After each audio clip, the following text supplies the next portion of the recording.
Uma escrava grávida foi vendida às pressas, escondendo um segredo perigoso sobre a morte misteriosa de seu antigo senhor. Mas no dia do parto, quando o bebê nasceu, algo chocante foi revelado, algo que seus olhos denunciavam e que mudaria tudo. O que o novo senhor descobriu naquele momento fez seu coração parar, e a decisão que ele tomou em seguida desafiou todas as leis da sociedade escravista.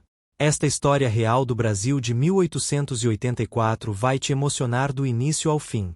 Mas antes de começar, se inscreva no canal agora, ative o sininho das notificações para não perder nenhuma história emocionante como esta, e deixe nos comentários de qual cidade você está assistindo.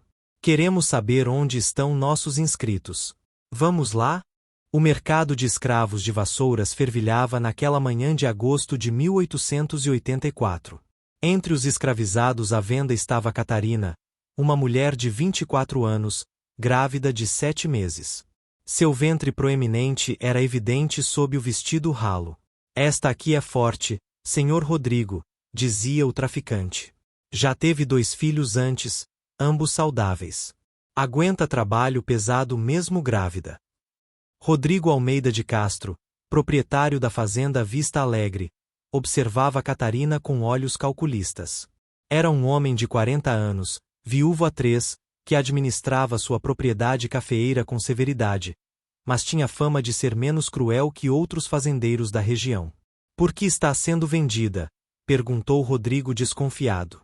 O antigo senhor faleceu. A viúva não quis manter todos os escravos, explicou o traficante rapidamente. Catarina mantinha os olhos baixos, as mãos protetoras sobre o ventre. A verdade era diferente, seu antigo senhor havia morrido de forma súbita e misteriosa, e a viúva Dona Feliciana suspeitava que Catarina sabia demais. A venda fora uma forma de silenciá-la. Após negociação, o acordo foi fechado. Catarina subiu na carroça sem olhar para trás.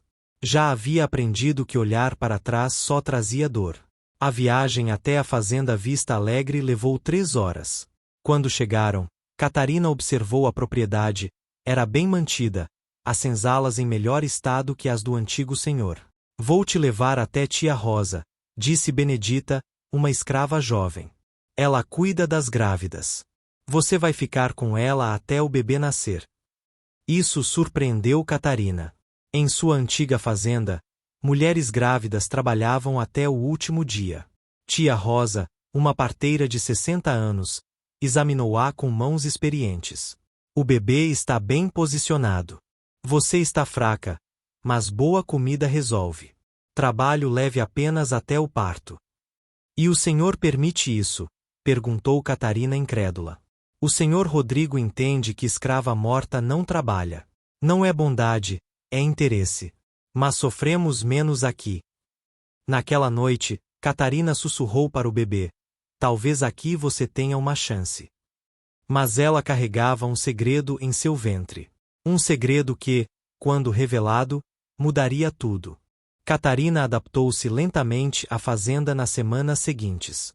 O trabalho era mais leve, a comida mais abundante. Mas ela permanecia quieta, evitando conversas profundas. Confiança era perigosa. Tia Rosa, porém, era observadora. Você tem medo de alguma coisa, disse uma noite enquanto preparavam o jantar. Não é só medo normal de escrava. É algo mais. Catarina hesitou, depois decidiu confiar parcialmente. Meu antigo senhor, ele morreu de repente. Assim me culpou. Te culpou como? Ela acha que eu envenenei ele. Tia Rosa parou de mexer a panela. E envenenou. Não, eu jamais. Mas ele comeu comida que eu preparei no dia que morreu. E assim a viu. Por isso me vendeu rápido, antes que alguém investigasse. E o bebê? É dele. Catarina balançou a cabeça veementemente. Não, é de Tomás, um escravo que foi vendido há 4 meses. Nós nos amávamos. Íamos fugir juntos, mas ele foi vendido antes. Tia Rosa assentiu pensativa. Esse segredo você guarda bem guardado. Se o senhor Rodrigo desconfiar que você pode ter envenenado alguém. Eu não fiz nada, Catarina insistiu, lágrimas nos olhos. Mas quem vai acreditar em escrava? De fato, ninguém acreditaria. E se a história chegasse aos ouvidos de Rodrigo, Catarina poderia ser vendida novamente, ou pior. Os dias passaram. Catarina ganhava peso, o bebê crescia forte. Rodrigo a via ocasionalmente durante suas inspeções pela fazenda, mas mal lhe dirigia a palavra. Ela era apenas mais um investimento, mais uma peça em sua propriedade. Até que uma tarde, um visitante inesperado chegou à fazenda. Era o sobrinho do falecido senhor de Catarina, Dom Vicente, um jovem de 25 anos. Senhor Rodrigo, vim em missão delicada, disse ele na sala de visitas. Meu tio faleceu há 2 meses, e há suspeitas de envenenamento. A família quer investigar. Soube que o senhor comprou uma escrava grávida que trabalhava em nossa cozinha. O coração de Rodrigo acelerou. Envenenamento? Ele havia comprado uma possível assassina? A escrava está aqui. Sim. Mas não sabia dessa história. Precisamos interrogá-la. Com sua permissão, claro. Rodrigo mandou buscar Catarina. Quando ela entrou e viu Dom Vicente, empalideceu completamente, quase desmaiando. Tia Rosa, que a acompanhava, segurou-a pelo braço. Catarina, começou Dom Vicente, você preparou a refeição que meu tio comeu no dia de sua morte. Preparei, sim senhor, ela respondeu com voz trêmula. Mas não coloquei nada de errado. Era sopa de galinha, como sempre. Minha tia diz que você tinha motivos para odiá-lo. Catarina fechou os olhos. Ela sabia a que Dom Vicente se referia. O falecido senhor havia tentado forçá-la meses antes, e ela resistira. Ele ficará furioso, ameaçara vendê-la. Depois parecerá esquecer o assunto, mas a raiva permanecerá. Eu não o matei, ela disse firmemente. Por Deus e por este filho que carrego, eu juro que não o matei. Dom Vicente permaneceu na fazenda por 3 dias, investigando. Interrogou Catarina repetidas vezes, sempre chegando às mesmas respostas. Ela mantinha sua história, havia preparado a sopa normalmente, não adicionara nada estranho. Rodrigo observava tudo com crescente preocupação. Se Catarina fosse culpada, ele havia trazido uma assassina para sua propriedade. Mas algo nela, algo em seus olhos quando jurava inocência, ele queria acreditar. Senhor Rodrigo, disse tia Rosa uma noite, posso falar francamente? Fale. Conheço o veneno. Minha mãe era curandeira, me ensinou sobre plantas. Se o senhor antigo de Catarina morreu envenenado, não foi por comida. Veneno na comida deixa gosto, cheiro. A pessoa percebe, cospe, vomita. Morte rápida por comida envenenada é difícil. Então, como ele teria sido envenenado? Há outras formas. Veneno na bebida adocicada, que mascara o gosto. Veneno em pequenas doses durante dias, que acumula no corpo. Ou, ela hesitou. Ou o quê? Ou não foi veneno. Homem de idade, bebendo muito, comendo demais, coração para de repente. Acontece. Rodrigo levou essa informação a Dom Vicente, que ficou pensativo. Minha tia está obcecada em culpar alguém. Não aceita que meu tio simplesmente morreu. Mas o médico disse que poderia ter sido o coração mesmo. Então por que está aqui? Porque minha tia insistiu. Mas quanto mais interrogo a escrava, menos acredito que ela fez algo. Ela estava grávida na época. Mulher grávida pensando em matar alguém? Arriscaria a vida do filho. Era um ponto válido. Dom Vicente partiu no 4º dia, dizendo que relataria à tia que não havia evidências. Catarina foi inocentada, ao menos oficialmente. Mas o episódio mudou algo. Rodrigo começou a prestar mais atenção nela. Via como trabalhava diligentemente apesar da gravidez avançada. Como era gentil com as outras escravas. Como seus olhos carregavam uma tristeza profunda. Uma tarde, ele a chamou para conversar. Catarina, quero a verdade. Você o matou? Ela o encarou diretamente. Não, senhor. Mas sei quem matou. Rodrigo se inclinou para a frente. Quem? A própria Sinhá. Ela descobriu que ele tinha outra mulher na cidade. Uma mulher livre que ele visitava. A Sinhá estava furiosa, humilhada.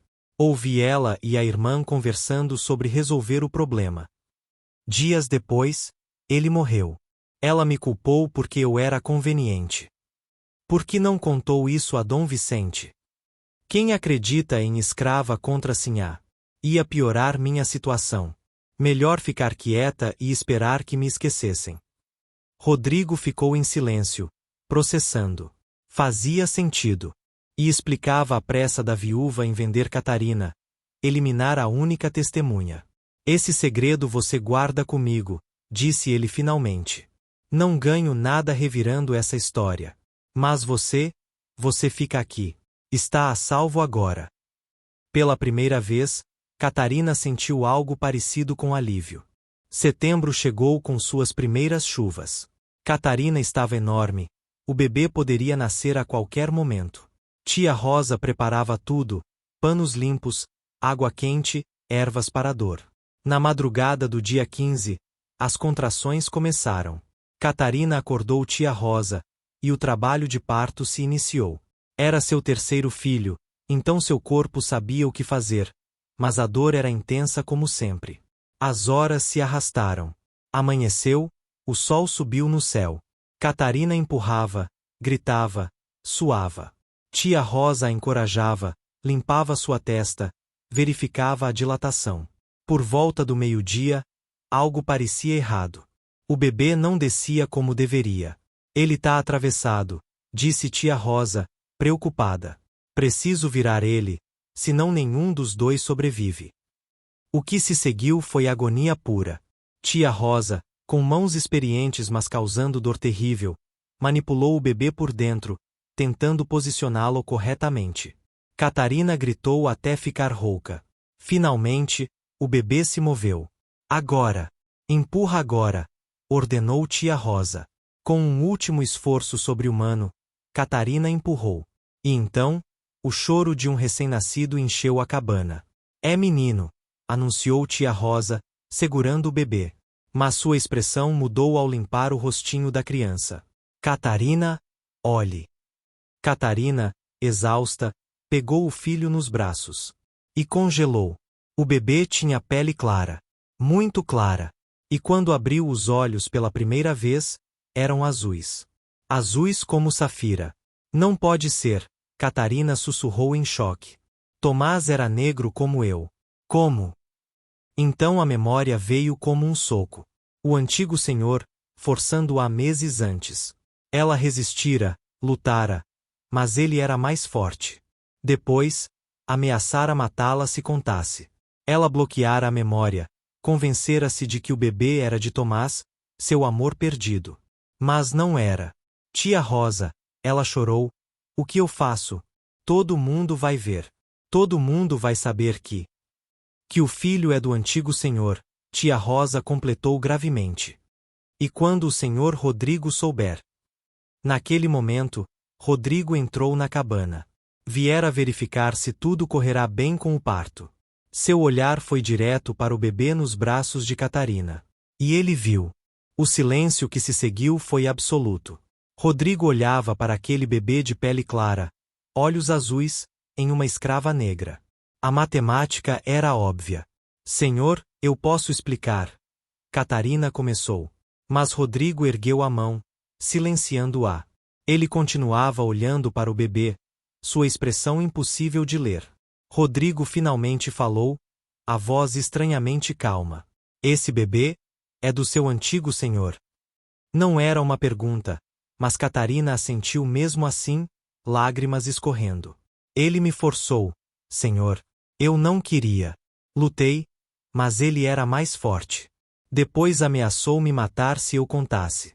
Eu tinha esquecido. Queria que fosse filho de Tomás, o homem que eu amava. Rodrigo se aproximou devagar. Para surpresa de todos, ele estendeu a mão e tocou delicadamente a cabecinha do bebê. Como vai chamá-lo? A pergunta pegou Catarina desprevenida. Eu não sei, senhor. Miguel, disse Rodrigo suavemente. Chame-o de Miguel. Significa aquele que é como Deus. Porque essa criança não tem culpa de como veio ao mundo. Catarina olhou para ele chocada. Esperava raiva, punição, talvez até que ele vendesse mãe e filho. Mas não isso. Não. Compaixão? Senhor Rodrigo, disse tia Rosa cuidadosamente, o menino vai chamar atenção.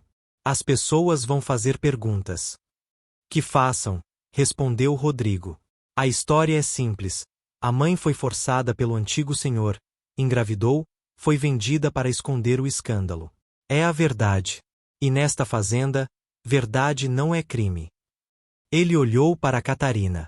Você foi vítima, não culpada. E essa criança é inocente. Ambos estarão seguros aqui.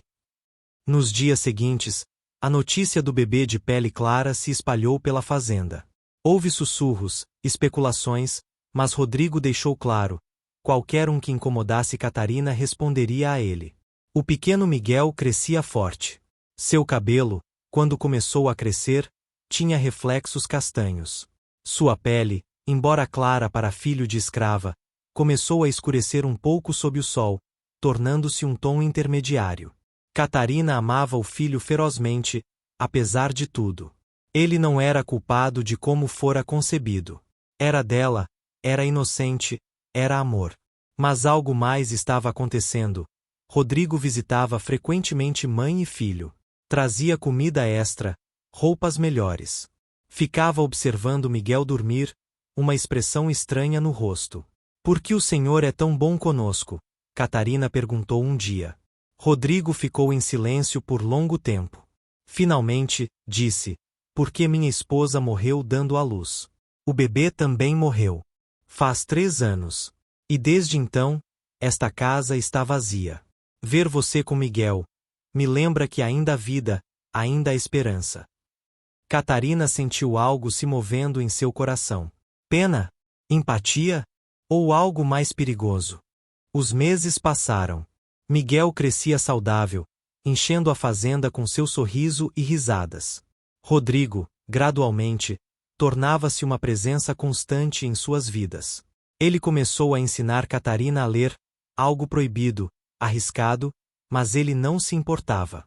Você é inteligente, dizia. Merece saber as letras. Catarina absorvia o conhecimento com sede. Pela primeira vez na vida, via possibilidades além de apenas sobreviver. As outras escravas notavam a atenção especial. Alguns fofocavam, sugerindo que Rodrigo tinha interesse romântico. Outros diziam que ele via Miguel como o filho que perdeu. A verdade era mais complexa. Rodrigo começara a ver Catarina não como propriedade, mas como pessoa. Admirava sua força, sua inteligência, sua capacidade de amar apesar de tudo. E Catarina, por sua vez, começava a ver nele mais que um senhor. Via um homem solitário, marcado pela perda, tentando encontrar significado novamente. Era perigoso. Era errado. Uma escrava e seu senhor não podiam, mas sentimentos não obedeciam lógica. Uma noite, depois que Miguel dormiu, Rodrigo e Catarina conversavam no alpendre da cabana. Se você fosse livre, ele perguntou de repente, o que faria? Catarina pensou. Procuraria Tomás. Não sei se ele ainda vive, mas procuraria. E criaria Miguel em paz, sem medo. E se eu lhe oferecesse liberdade? Aqui, agora. O coração de Catarina disparou. O senhor faria isso. Estou considerando. Mas tenho uma condição. Catarina sentiu medo. Sempre havia condições. Qual? Que você fique como mulher livre, com salário, sua própria casa. E que permita que eu faça parte da vida de Miguel. Não como dono, mas como protetor. Era uma oferta incrível e assustadora. Liberdade, mas atada àquele lugar. Segurança, mas dependente da boa vontade de Rodrigo. Preciso pensar, ela disse honestamente. Pense, mas saiba que minha oferta é genuína. Catarina pensou por dias. Consultou tia Rosa, que disse, liberdade com condições ainda é melhor que escravidão. E o Sr. Rodrigo, ele mudou desde que você chegou. Talvez seja bom para todos. Finalmente, Catarina aceitou. Os papéis de alforria foram preparados. Ela e Miguel eram livres. A notícia causou comoção na fazenda. Libertar escravos era raro, especialmente sem motivo aparente. Mas Rodrigo tinha seus motivos. E eles iam além de bondade ou interesse. Ele estava se apaixonando. Como mulher livre, Catarina mudou-se para uma casa pequena mas confortável nos limites da fazenda. Recebia salário por trabalhar na supervisão da cozinha. Miguel crescia livre, sem correntes físicas ou legais. A relação entre Catarina e Rodrigo aprofundou-se. Ele a visitava frequentemente, não mais como senhor, mas como algo indefinido. Amigo? Pretendente? Nenhum dos dois ousava nomear. Até que uma noite, após meses de tensão crescente, Rodrigo a beijou. Catarina correspondeu, mas depois se afastou, confusa. Senhor Rodrigo, eu. Rodrigo. Apenas Rodrigo. E eu sei que é complicado, que a sociedade não vai aceitar, que há 1000 motivos para não fazermos isso. Mas eu me apaixonei por você. Eu também, ela admitiu em sussurro. Mas o que fazemos? Não sei. Mas sei que quero tentar. O relacionamento se desenvolveu em segredo. Aos olhos de todos, Catarina era simplesmente uma ex-escrava trabalhando na fazenda. Ninguém precisava saber sobre os jantares íntimos, as conversas até tarde, os beijos roubados. Mas segredos não duram. Eventualmente, alguém viu. E as fofocas começaram. O escândalo explodiu quando Dom Vicente, o sobrinho do antigo senhor de Catarina, visitou novamente a fazenda. Rodrigo, disse ele chocado, os rumores são verdade? Você está envolvido com aquela escrava. Ex-escrava. Ela é livre. Isso não importa. Um homem de sua posição com uma o quê? Vicente? Uma pessoa? Uma mãe? Uma mulher inteligente e forte. Uma negra. Vicente cuspiu a palavra com veneno. Você se rebaixou, Rodrigo. E está arruinando sua reputação. Minha reputação me importa menos que minha felicidade. Vicente foi embora furioso, mas o estrago estava feito. A história se espalhou. Vizinhos começaram a evitar Rodrigo. Negócios foram cancelados. A pressão social era imensa.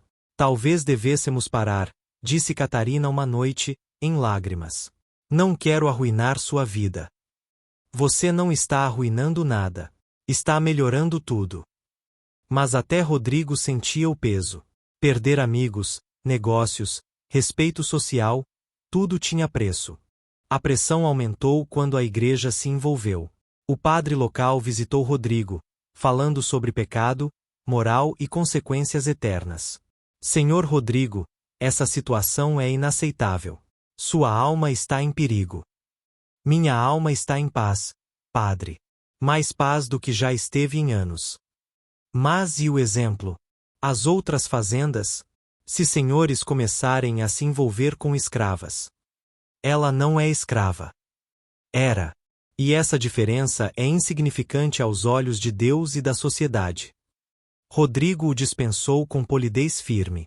Mas a visita o fez pensar. Até onde estava disposto a ir? Casar com Catarina era impossível. Leis não permitiam. Mas continuar assim, em segredo e escândalo. Catarina percebeu sua luta. Rodrigo, talvez eu devesse ir embora. Pegar Miguel e começar nova vida em outro lugar. Não, ele disse veementemente. Não quero perder você. Nem Miguel. Então o que fazemos? Foi quando Rodrigo tomou a decisão mais radical de sua vida. Vamos embora. Todos nós. Vendo a fazenda, pegamos o dinheiro e vamos para São Paulo. Lá ninguém nos conhece. Podemos começar de novo. Catarina ficou chocada. Você venderia tudo? Deixaria tudo para trás? Por você? Sim. Por Miguel? Sim.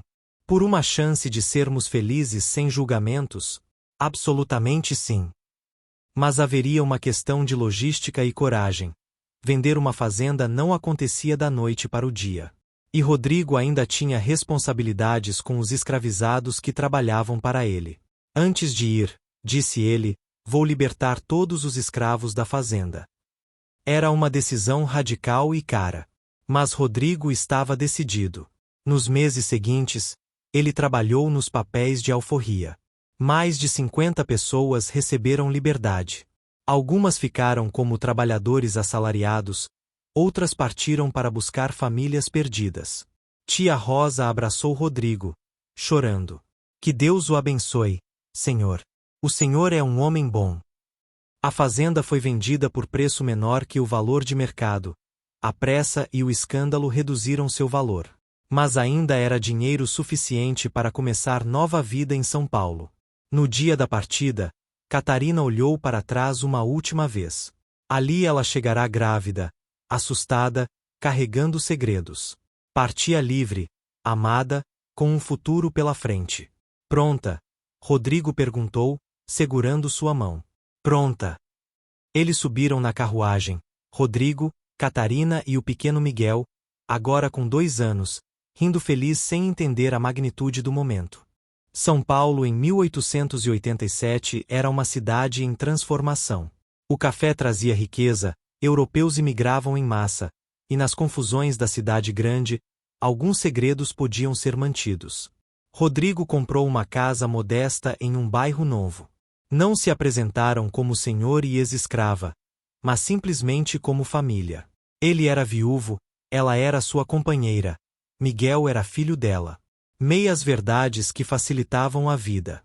Rodrigo investiu em um negócio de importação. Tinha experiência em comércio do tempo da fazenda, e logo o negócio prosperava.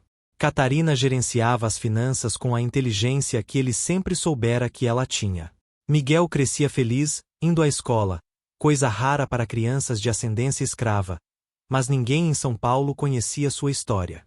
Era apenas um menino de pele clara com mãe mais escura. Mistura racial era comum na cidade. Mas o passado sempre encontra formas de ressurgir.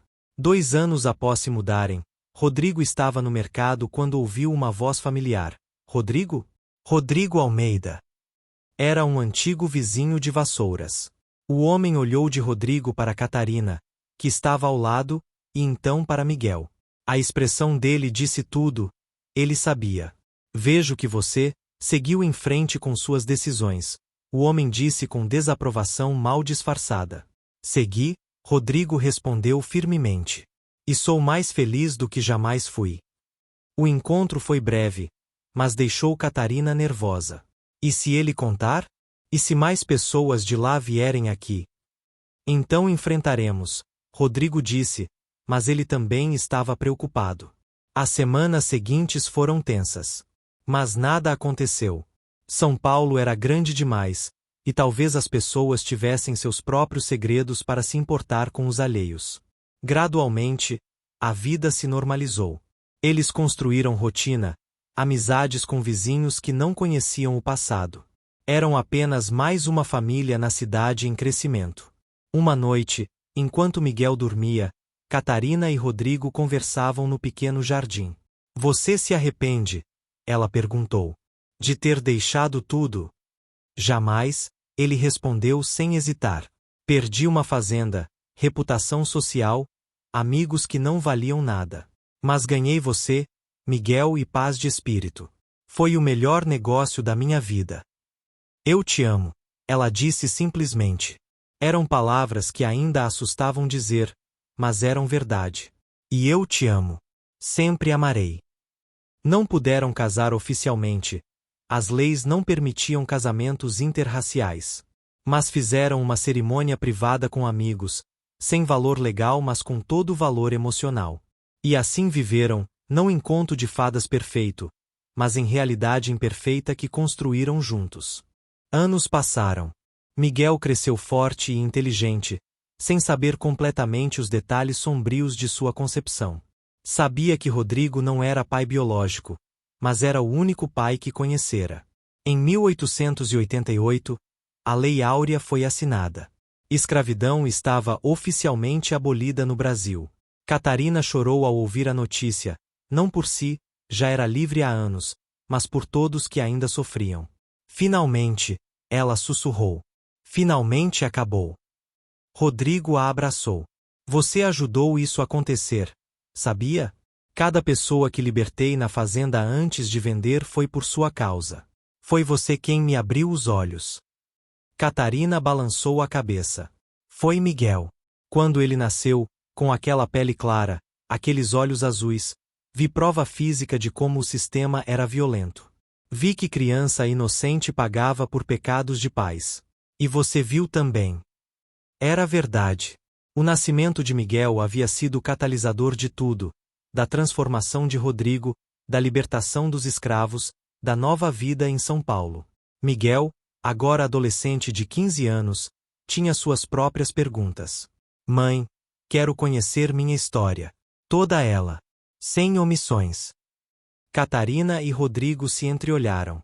Tinham protegido Miguel da verdade completa, mas ele merecia saber. Contaram tudo naquela noite, sobre o antigo senhor que forçara Catarina, sobre a venda, sobre as suspeitas de envenenamento, sobre a descoberta no nascimento, sobre a decisão de deixar tudo e recomeçar.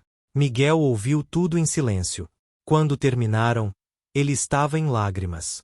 Então eu sou filho de um estupro, disse ele, a voz quebrando. Você é filho de sobrevivência, Catarina corrigiu. E filho de amor, meu amor, o amor de Rodrigo que escolheu te criar. Sua concepção foi violenta, mas sua vida é linda. Como você consegue me amar? Ele perguntou. Quando olha para mim, não vê ele. Catarina segurou o rosto do filho com ambas as mãos. Quando olho para você, vejo o bebê que lutou para nascer. Vejo a criança que me deu razão para continuar quando tudo parecia perdido. Vejo o jovem forte e bom que você se tornou. Você não é ele. Nunca foi. Você é você, Miguel. E eu te amo com cada parte de mim. Miguel abraçou a mãe, chorando. Rodrigo se juntou ao abraço, os três formando um círculo de amor que transcendia sangue e circunstâncias. Nos anos seguintes, Miguel se tornou advogado, dedicando sua vida a defender ex-escravizados em questões de terra e direitos. Usou sua história, a complexidade de sua origem, para construir pontes entre mundos divididos. Catarina abriu uma escola para crianças negras, ensinando não apenas letras, mas história, dignidade, orgulho de suas raízes. Era seu jeito de honrar todos que sofreram e não tiveram sua sorte. Rodrigo, já idoso, trabalhava ao lado dela, usando sua posição de homem branco para abrir portas que ainda estavam fechadas para pessoas negras. Você salvou minha vida, ele disse a Catarina em seu aniversário de 60 anos, enquanto observavam a escola cheia de crianças. Nós salvamos um ao outro, ela respondeu, pegando sua mão. E agora salvamos outros. Miguel, agora casado e com filhos próprios, visitava frequentemente. Seus filhos chamavam Catarina de vovó e Rodrigo de vovô, sem se importar com questões de sangue ou cor. Era uma família imperfeita, construída sobre fundações de trauma e dor, mas mantida unida por escolhas conscientes de amor, perdão e coragem. Uma tarde, pouco antes de Rodrigo falecer aos 70 anos, ele chamou Miguel para conversar. Quero que você saiba algo. No dia que você nasceu, quando vi seus olhos azuis, entendi algo fundamental. O que, pai? Que criança não tem culpa de como vem ao mundo. E que amor não é sobre sangue, é sobre escolha. Eu escolhi você. Todos os dias, escolhi você. E foi a melhor escolha da minha vida. Obrigado, pai. Por tudo. Por nos salvar. Por abrir mão de tudo por nós. Não abri mão de nada. Troquei coisas vazias por coisas reais. Foi o melhor negócio que já fiz. Quando Rodrigo morreu, foi enterrado não no cemitério dos brancos ricos, mas no cemitério comum onde Catarina eventualmente juntaria-se a ele. Seu testamento dividiu tudo igualmente, metade para Catarina, metade para Miguel. Isso causou escândalo uma última vez. Familiares distantes contestaram, dizendo que Catarina era apenas amante, que Miguel não era filho legítimo. Mas Miguel, agora advogado respeitado, lutou e venceu. O testamento foi honrado. Epílogo. Décadas depois, em 1930, uma jovem historiadora entrevistou Catarina, agora com 70 anos, para um projeto sobre ex-escravizados. Dona Catarina, qual momento definiria como o mais importante de sua vida? Catarina pensou cuidadosamente. Muitos diriam que foi conseguir liberdade, ou conhecer Rodrigo. Mas para mim, foi o momento do parto. Quando Miguel nasceu e vi seus olhos azuis, senti terror absoluto. Pensei que aquilo me destruiria. Mas não destruiu. Não, porque naquele momento, Rodrigo não viu escândalo ou problema. Ele viu uma criança. E me tratou não como escrava que causou inconveniência, mas como mãe que precisava de apoio. Foi ali que tudo mudou. O que aconteceu com seu primeiro amor? Tomás. Nunca o encontrei. Espero que tenha conseguido a liberdade que buscava. Espero que tenha sido feliz. E você foi feliz? Catarina olhou pela janela para onde Miguel brincava com seus netos no jardim. Felicidade não é ausência de dor. É construir algo bonito mesmo com pedaços quebrados. Sim, fui feliz. Sou feliz. Algum conselho para gerações futuras? Não julgue uma criança pela forma como nasceu. Não julgue um amor pela forma como começou. E lembre-se, coragem às vezes é desistir de tudo que você conhece por algo que nem sabe se vai funcionar. Mas vale a pena. Sempre vale a pena. Catarina viveu até os 83 anos, cercada de filhos, netos e bisnetos. Quando morreu, em 1943, centenas de pessoas compareceram ao funeral, ex-alunos de sua escola, famílias que ela ajudara, advogados que Miguel inspirara. Em sua lápide, gravaram palavras simples: Catarina, mãe, professora, livre. E ao lado, no túmulo de Rodrigo, Rodrigo, que escolheu amor sobre tradição. A história deles não foi contada nos livros oficiais. Não houve monumentos ou ruas com seus nomes. Mas nas memórias das famílias que tocaram, nas vidas que mudaram, seu legado permaneceu. A história de uma escrava vendida grávida, de um bebê que nasceu com olhos do opressor, e de um homem que viu além da cor da pele e escolheu humanidade sobre convenção social. Foi uma história de dor transformada em amor, de trauma transformado em coragem, de impossibilidade transformada em legado. E no final, foi simplesmente uma história de família, imperfeita, complicada, mas real. Fim. Reflexão final. Esta história nos lembra que crianças são inocentes, não importa as circunstâncias de seu nascimento. Amor é escolha, não apenas sentimento ou obrigação biológica. Mudança requer sacrifício, mas pode valer cada perda. Perdão liberta, tanto quem perdoa quanto quem é perdoado. Legados são construídos em escolhas diárias, não em momentos únicos de glória. Que a história de Catarina, Miguel e Rodrigo inspire todos a escolher humanidade sobre preconceito, amor sobre tradição e coragem sobre conformidade.